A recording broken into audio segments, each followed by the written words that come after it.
बेंगलुरु से गाड़ी हाईवे पर दौड़ रही थी। ड्राइव कर रहा था रौनक और उसके बगल में बैठी थी उसकी नई नई दुल्हन पूर्वा। अभी शादी को मुश्किल से 2 हफ्ते हुए थे। रौनक पूरे रास्ते खामोश रहा। पूर्वा उससे सवाल पर सवाल पूछती रही। तुम्हारा गांव कैसा है? क्या वाकई वो पुरानी हवेली जैसी जगह है? तुमने वही बचपन बिताया था ना? रौनक हर सवाल पर बस एक हल्की सी मुस्कुराहट देता। पूर्वा ने थक कर कहा, अगर चुप ही रहना था तो अकेले ही चले आते। रौनक ने साइड में देखा और बस इतना बोला, घूंघट कर लो, मेरा गांव शुरू होने वाला है। गाड़ी अब पक्के रास्ते से कच्ची सड़क पर मुड़ चुकी थी। सड़क दोनों तरफ से ऊंचे पेड़ों से घिरी थी और कुछ ही देर में सामने एक पुरानी जर्जर हवेली दिखने लगी, पत्थरों से बनी, ऊंचे मेहराब वाले दरवाजे के साथ। रौनक ने ब्रेक लगाया और बोला, आ गए।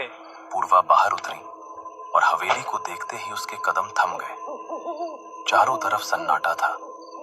झाड़ियों में हवा चल रही थी और टूटी हुई खिड़कियों से पर्दे ऐसे हिल रहे थे जैसे कोई अंदर झांक रहा हो। उसी वक्त रास्ते से एक बूढ़ा आदमी गुजरा। उसके बाल सफेद, कंधे झुके हुए और चेहरे पर डर की लकीरें। रौनक बोला, अरे शंभू काका, आपने मुझे पहचाना नहीं? मैं रौनक। बूढ़ा ठिठका। उसने रौनक और पूर्वा दोनों को घूर कर देखा, पर कुछ बोले बिना सिर झुकाकर आगे बढ़ गया। पूर्वा ने धीरे से रौनक का हाथ पकड़ा। रौनक, ये आदमी हमें ऐसे क्यों देख रहा था? रौनक ने हल्की मुस्कान दी। कुछ नहीं, गांव के लोग अजनबियों को देखकर ऐसे ही रहते हैं।